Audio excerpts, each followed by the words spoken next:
우리는 새로운 생각을 배우면서 과거와는 다르게 세상을 바라본다. 과거와 다른 방식으로 생각하며 우리 삶의 모든 사건을 과거와는 다른 방식으로 해석한다. 벵거가 말하듯 학습은 정체성이 형성되는 과정이다. 과거 심리학자들은 정체성을 정적인 개념으로 바라보고 어릴 때 형성된 정체성이 평생 유지된다고 주장했다. 그러나 최근에 이루어진 연구는 정체성이 유동적이며 누구나 서로 다른 여러 개의 정체성을 지닐 수 있다고 본다. 내가 이 책을 쓴 것은 뇌성장, 마인드셋, 다차원성, 협력을 배우면 이것들이 우리를 여러 측면에서 자유롭게 해방시킨다는 사실을 깨달았기 때문이다. 이 생각 자체만으로 우리가 전혀 다른 사람으로 변화하진 않겠지만 어쨌든 우리 안에 이미 있던 것, 즉 언제든 발휘할 수 있었지만 여태까지 몰랐던 잠재력을 해방시키는데 일조하는 것만은 분명하다. 이 책을 준비하면서 우리 팀은 62명을 인터뷰했다. 인터뷰 응답자의 나이는 23세에서 62세까지 다양하고 출신 국가도 6개국에 달했다. 나는 뇌과학과 마인드셋, 그 밖에 내가 주장해온 새로운 생각들에 의해 스스로 변화했다고 느끼는 사람은 연락해 달라고 트위터에 올렸다. 이 글을 보고 연락해온 사람들을 만나 인터뷰하면서 나는 깜짝 놀랐다. 나는 단순히 사람들의 인지 방식과 마인드셋이 바뀌었다는 증언을 기대했는데 이들이 들려준 이야기는 그런 내 기대를 훌쩍 뛰어넘는 것이었기 때문이다. 그들은 다른 사람과 연결되는 방식, 새로운 생각과 학습에 접근하는 방식, 자녀를 양육하는 방식, 세상과 소통하는 방식 등이 얼마나 많이 바뀌었는지 생생하게 들려주었다. 이러한 변화의 첫 번째 요인은 뇌 성장, 즉 신경 가소성과 관련한 뇌과학 지식을 배운 일이었다. 우리가 인터뷰한 많은 사람은 마음가짐이 변하기 전만 해도 자기 능력에 한계가 있고 자기가 특정한 어떤 것은 결코 해내지 못한다고 생각했다.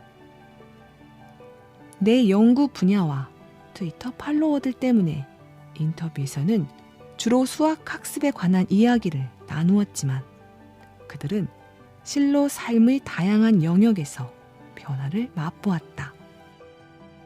자신이 수학을 제대로 학습할 수 있다는 사실을 깨달았을 때 곧 다른 과목도 그렇게 공부할 수 있다는 걸 알았다.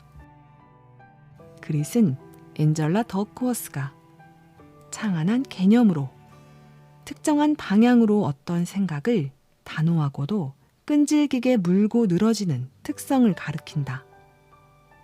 그릿은 정말 중요한 덕성이지만 한편으로는 성공을 가져다 줄 수 있는 어떤 것 하나에만 집중한다. 세계적인 성공을 거둔 운동선수 모두 그릿을 가지고 단 하나에만 집중하고 다른 것들은 쳐다보지 않았다. 더크워스는 선택과 집중이 필요하다고 역설한다. 그러나 이 접근법이 어떤 사람에게는 적합할 수 있으나 모두에게 최고의 접근법은 아니라는 게 내 생각이다. 다른 것은 모두 내팽개치고 단 하나의 경로만 따라가다 결국 소망하던 것을 달성하지 못하고 과거에는 선택할 수 있었던 다른 경로로도 돌아갈 수 없어 오도 가도 못하게 된 사람이 많다는 것을 나는 안다. 한계 제로의 마인드셋은 그릿과는 다르다. 한계 제로의 마인드셋은 자유로운 정신과 육체, 그리고 모두에게 도움을 줄 수 있는 창의성과 유연성을 가지고 인생에 접근하는 방법이다. 한계 제로의 관점으로 인생에 접근하는 사람들은 끈기가 있고 단호하다. 그러나 그릿과는 다르게 단 하나의 경로에만 초점을 맞추지 않는다. 자유와 창의성이 그릿으로 이어질 수 있지만 그릿이 자유나 창의성으로 이어지지는 않는다. 이 책의 결론을 쓰는 동안 나는 헨리 프레이저라는 놀라운 영국 청년을 알게 되었다. 해리포터의 저자 조앤 롤링이 서문을 쓴 헨리의 저서 The Little Big Things, 사소한 큰 것들을 읽은 뒤에 직접 그를 만났다. 그 책에는 헨리의 인생을 완전히 바꾸어 놓은 사건이 자세히 묘사되어 있다. 포르투갈의 바다에서 다이빙을 하다가 잘못되어 전신이 마비된 사연이다. 헨리가 고등학교 2학년 과정을 막 마쳤을 때였다. 운동을 광적으로 좋아했던 그는 럭비부 선수였다. 2학년이 끝나고 방학이 되자 헨리는 럭비부 친구들과 함께 포르투갈로 여행을 갔다. 그들로서는 충분히 누릴 자격이 있는 여유로운 시간이었다.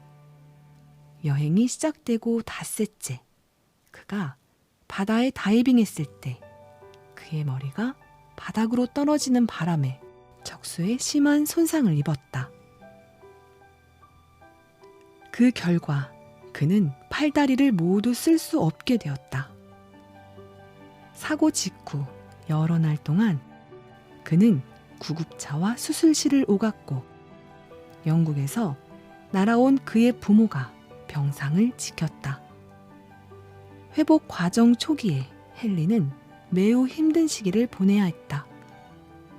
어느 날 문득 깨어보니 사지가 마비된 상태로 휠체어에 앉아있는 자기 모습을 보고 누군들 당혹스럽지 않겠는가.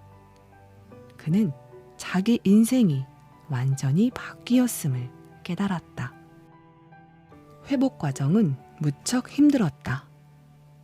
처음 5주 동안 병실 바깥은 구경할 수도 없었고 6주 동안은 아무것도 먹지도 마시지도 못했다.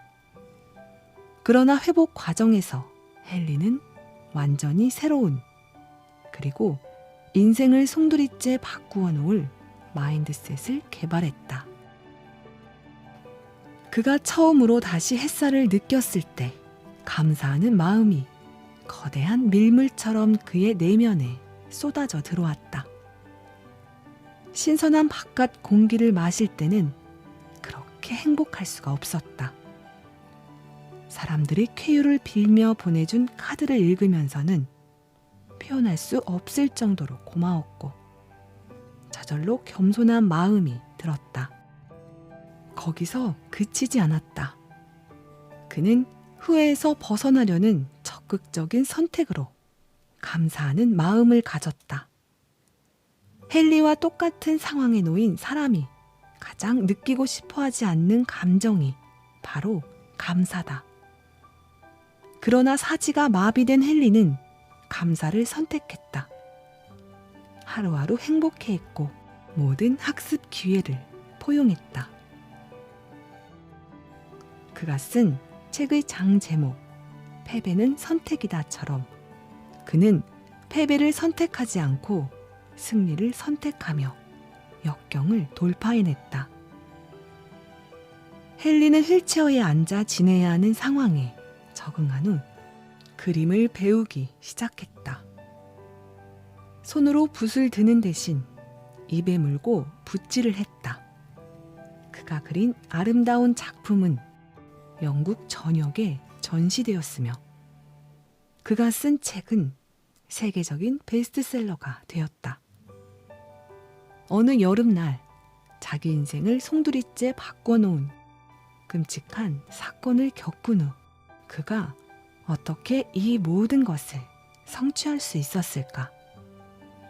그는 절망의 늪에 빠져드는 대신 엄청난 위협을 거둔 비범한 인사가 되어 수백만 명에게 영감을 주고 있다. 그가 거둔 이 성취는 노력하기만 하면 얻을 수 있다라는 믿음에서 비롯된 것이다. 사고를 당한 직후 헨리는 휠체어에 앉은 자신을 바라보면서 옴짝달싹도 못하게 되었구나 하는 생각에 괴로웠을 것이다. 당연하다. 하지만 그는 자신에 대한 긍정적인 믿음으로 한계를 깨고 스스로를 해방시키는 쪽을 택했다. 자기가 쓴 책 마지막 부분에서 헨리는 사람들이 자기가 당연히 우울할 거라고 여기고 마음이 어떠냐고 물어오는데 그때마다 이렇게 되묻는다고 적었다. 내가 어때서요? 이것보다 더 아름다운 대꾸는 없을 것이다. 사람들이 내게 그런 질문을 해올 때마다 나는 이렇게 대답한다. 나는 아침마다 지금 인생에서 누리는 모든 것에 감사하며 눈을 뜬다고. 나는 날마다 잠에서 깨어 일어나 내가 좋아하는 일을 한다. 여러 단계에서 여러 가지 방식으로 나 자신을 앞으로 밀어붙여야 하는 도전 과제가 있다. 나는 늘 배우고 있고 늘 앞으로 나아가고 있다. 많은 사람은 아니라고 하겠지만 나는 내가 무척이나 행운아라고 생각한다. 내가 풀이 죽어 있을 이유가 있는가? 없다. 나에게는 행복해야 할 일이 너무도 많다. 내가 다치지 않았더라면 지금 어떤 일이 일어나고 있을지는 생각할 필요가 없다. 과거는 이미 일어난 사건이고 되돌릴 수 없다. 그저 받아들일 수만 있을 뿐이다. 자기가 할 수 없는 것이 아니라 자기가 할 수 있는 것을 바라볼 때 인생은 훨씬 더 단순하고 행복해진다. 모든 날이 좋은 날이다. 모든 날이 좋은 날이다.